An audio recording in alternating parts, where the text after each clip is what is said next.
Jom seminit belajar faraid. Bila yang kita kena urus pusaka kalau pewaris kita meninggal dunia? Bila waktu yang paling afdal untuk kita urus?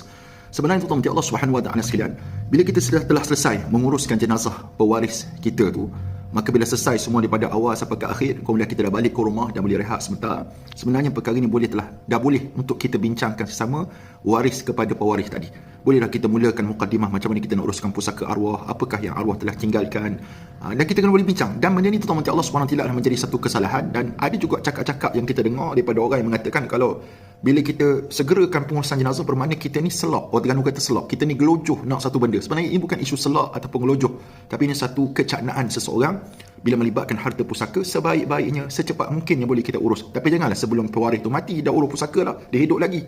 Selepas mereka telah meninggal dunia, dan kita boleh mulalah perbincangan, dan berbincanglah. Tinggalkan ego kita, buangkan ego kita di luar. Ipar dua tak usah masuk campur. Kita bincang sama adik-beradik kita cara kaedah yang terbaik untuk kita uruskan pusaka. Jangan ada sifat tamak dalam pewarisan, jangan ada sifat pentingkan diri sendiri, dan jangan ada sifat sombong dalam perbincangan. Rendahkan diri kita, kita bincang elok-elok. InsyaAllah semua akan jadi beres bah. InsyaAllah.